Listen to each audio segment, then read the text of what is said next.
सुप्रभात बच्चों। आज हम कक्षा 8 के भूगोल विषय का पाठ 5 उद्योग का पहला प्रकरण उद्योगों का वर्गीकरण के बारे में पढ़ेंगे। तो चलिए करते हैं पाठ को शुरू और देखते हैं। क्या आपने कभी यह विचार किया है कि लिखने की अभ्यास पुस्तिका यानी कि कॉपी जो आप इस्तेमाल करते हैं वह विनिर्माण की लंबी प्रक्रिया के बाद आपके पास पहुंचती है और इस अभ्यास पुस्तिका के जीवन की शुरुआत वृक्ष से यानी पेड़ से होती है। पेड़ों को काटा जाता है और फिर लुगदी मिल तक ले जाया जाता है, जहां वृक्षों की लकड़ी को संसाधित और काष्ठ लुगदी में परिवर्तित किया जाता है।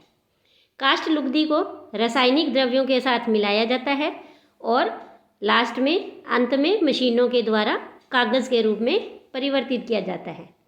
फिर यह कागज़ प्रेस में जाता है, जहां रसायनों से निर्मित स्याही का इस्तेमाल पृष्ठ पर रेखाएं छापने में किया जाता है। इसके बाद पृष्ठों को अभ्यास पुस्तिका के रूप में बांधकर और पैक करके बिक्री के लिए बाजार भेज दिया जाता है। अंत में यह आपके हाथों में पहुंचती है। तो देखो, इस तरह से एक आपकी अभ्यास पुस्तिका एक कॉपी है वो तैयार हो जाती है। और देखो, यहाँ आपको ये चित्र में दिखाई भी दे रहा है कि कैसे ये पेड़ों से कागज़ बनना शुरू होता है। एक कागज़ बनाने के लिए कितने हजार पेड़ों को काटा जाता है। इसके बाद देखो कि द्वितीयक क्रियाकलाप या विनिर्माण में कच्चे माल को लोगों के लिए अधिक मूल्य के उत्पादों के रूप में परिवर्तित किया जाता है। जैसा कि आपने देखा, लुगदी कागज़ के रूप में बनती है, फिर उन्हीं कागज़ों को अभ्यास पुस्तिका के रूप में बनाया जाता है। यानी दो काम हुए कि पहले वृक्ष से क्या बनी, लुगदी, फिर लुगदी से कागज़ और कागज़ से फिर आपकी अभ्यास पुस्तिका। तो इस तरह से जो विनिर्माण प्रक्रिया के दो चरणों को प्रदर्शित करते हैं। देखो, आपको याद होगा कि हमने अध्याय 4 में भी पढ़ा था, आर्थिक क्रियाएं 3 प्रकार की होती है। हमने ये देखा था कि कैसे किसी पौधे का रूप परिवर्तन करके और उसे पौधे को किसी वस्तु के उत्पादन करने तक, यानी पौधे से परिष्कृत उत्पाद तक 3 प्रकार की आर्थिक क्रियाएं हमने पढ़ी थी। पहली आर्थिक क्रिया थी प्राथमिक, जिसमें प्राकृतिक संसाधनों का उत्पादन होता है। कैसे? जैसे कृषि करना, मत्स्य पालन करना और जंगली उत्पादों का संग्रहण करना, ये सभी प्राथमिक क्रियाएं थी। फिर आज हम पढ़ रहे हैं द्वितीयक क्रियाकलाप, जिसके अंदर क्या है कि कच्चे माल को रूप परिवर्तन कर दिया जाता है, उसका रूपांतरण किया जाता है, जैसे कि प्रसंस्करण करना। तो जैसे लोहा इस्पात निर्माण, ब्रेड बनाना, डबल रोटी बनाना, कपड़ा बनाना, कागज़ बनाना, अभ्यास पुस्तिकाएं बनाना, ये सब क्या है, द्वितीयक क्रियाकलाप है। तो इसमें क्या है कि हमें जैसे मानो गेहूं है, गेहूं से पहले हमने क्या बनाया, आटा बनाया, और फिर उस आटे से डबल रोटी या ब्रेड बनाई। तो ये इसके 2 चरण हुए। तो ये होते हैं द्वितीयक क्रियाकलाप।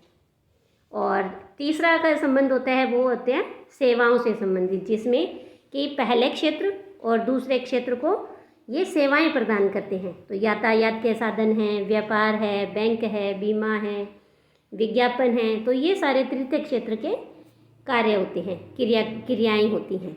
ये सब हमने अध्याय 4 में पढ़ा था।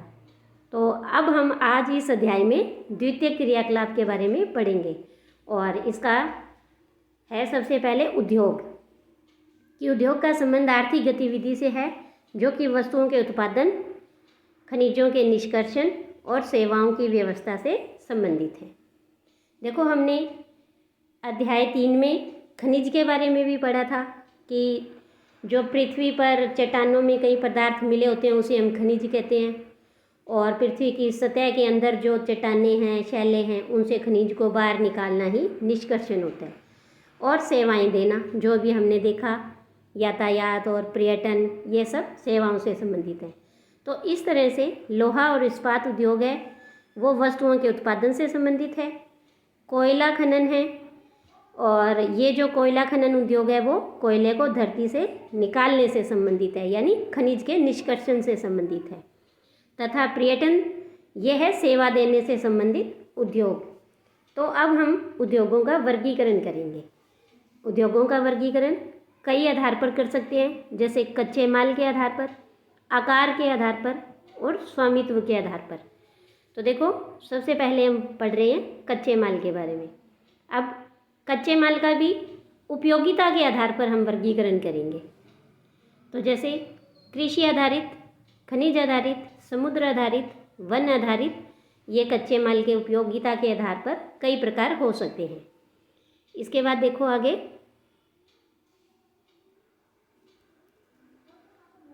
कृषि आधारित उद्योग कच्चे माल के रूप में वनस्पति और जंतु आधारित उत्पादों का उपयोग करते हैं, यानी इसमें भी कच्चा माल ही होगा। जैसे वनस्पतियाँ, पेड़, जड़ी बूटियाँ ये हमें प्राप्त होती हैं।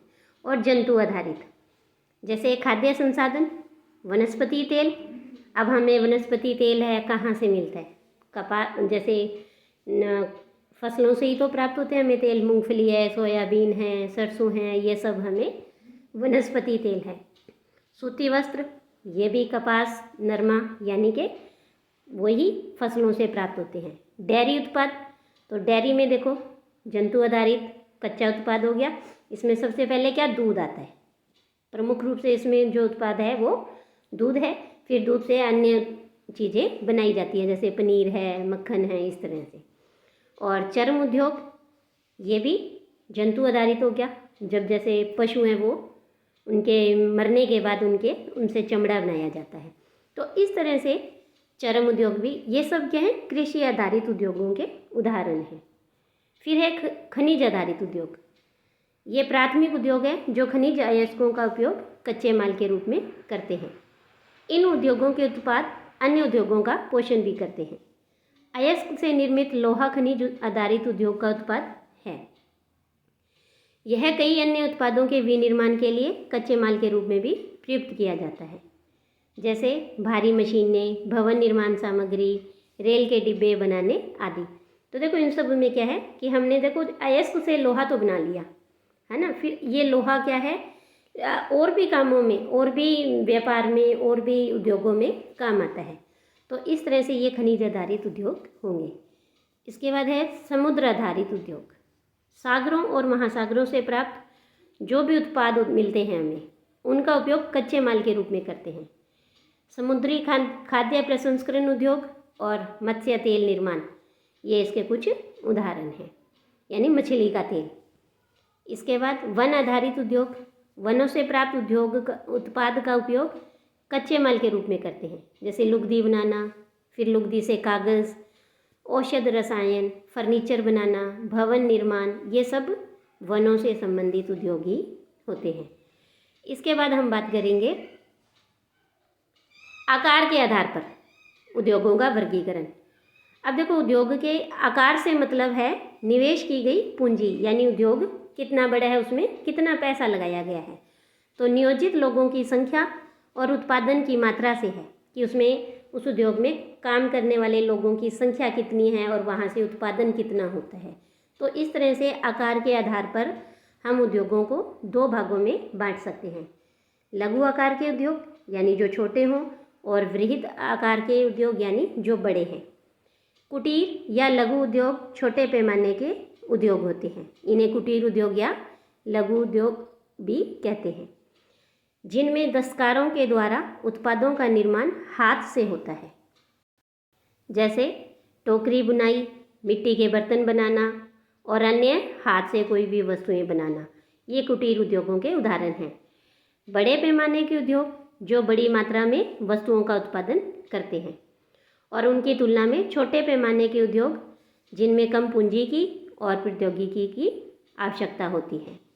बड़े पैमाने के उद्योगों में पूंजी का निवेश भी अधिक होता है, यानी अधिक पूंजी लगानी पड़ती है, और प्रयुक्त प्रौद्योगिकी उच्च स्तरीय की होती है, यानी उनमें अधिक मशीनों का, तकनीक का उपयोग किया जाता है। रेशम बनाना, खाद्य प्रक्रमण, ये उद्योग हैं, ये लघु पैमाने के उद्योग हैं। जैसे कि ये देखिए, आपको चित्र 5.1 में दिख रहा है कि मखाने के खाद्य प्रक्रमण की अवस्थाएं कि कैसे फूल मखाना है वो बनता है। और ऑटोमोबाइल और भारी मशीनों का उत्पादन है, कार बनाना, इस तरह से ये बड़े पैमाने के उद्योग होते हैं। इसमें अधिक पूंजी की आवश्यकता होती है, अधिक मशीनों की आवश्यकता होती है, नई नई तकनीकों की आवश्यकता होती है। इसके बाद हम पढ़ेंगे स्वामित्व के आधार पर।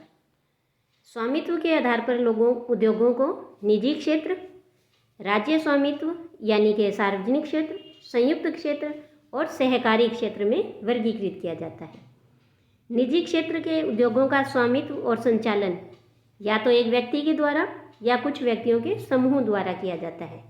यानी जो हमारा है, जो हम अपना उद्योग चला रहे हैं, फैक्ट्री कारखाने, जो एक व्यक्ति का हो सकता है या कुछ व्यक्ति मिलकर भी उसका संचालन कर सकते हैं। वो तो हुआ निजी क्षेत्र का। फिर बात है सार्वजनिक क्षेत्र के उद्योगों की। तो जो सार्वजनिक क्षेत्रों का उद्योग है उसका स्वामित्व और संचालन सिर्फ सरकार द्वारा होता है, जैसे कि हिंदुस्तान एरोनॉटिक्स लिमिटेड और steel authority of India limited. इसके बाद है संयुक्त क्षेत्र के उद्योगों का। संयुक्त क्षेत्र के उद्योगों का जो स्वामित्व और संचालन है वो राज्य और व्यक्तियों द्वारा या व्यक्तियों के समूह द्वारा होता है। तो इसमें व्यक्तियों के साथ साथ राज्य भी सहयोग कर सकता है, जैसे कि मारुति उद्योग लिमिटेड, ये संयुक्त क्षेत्र का एक उदाहरण है। इसके बाद है सहकारी क्षेत्र के उद्योग, और इनका संचालन और स्वामित्व है वो कच्चे माल के उत्पादक या पूर्तिकारों, कामगारों अथवा दोनों द्वारा होता है। जैसे कि जो कच्चा माल उत्पादन करते हैं, जैसे किसान हैं, पशुपालन हैं, जो उनको कच्चा माल उपलब्ध कराते हैं उनका, और काम करने वाले या इन दोनों का भी हो सकता है, जैसे आनंद मिल्क यूनियन लिमिटेड और सुधा डेयरी सहकारी उपक्रम के उत्तम उदाहरण हैं। तो इस तरह से देखो कि हमने पढ़ा उद्योगों का वर्गीकरण। तो 3 आधार पर किया हमने। तो सबसे पहले हमने रखा कच्चे माल के आधार पर, फिर आकार के आधार पर और स्वामित्व के आधार पर। फिर कच्चे माल के भी हमने 4 प्रकार किए: कृषि आधारित कच्चा माल, खनिज आधारित कच्चा माल, समुद्र से प्राप्त होने वाले कच्चे उत्पाद और वनों से प्राप्त होने वाले उत्पाद। आकार के आधार पर हमने उद्योगों को 2 भागों में बांटा, लघु आकार के और वृहत आकार के।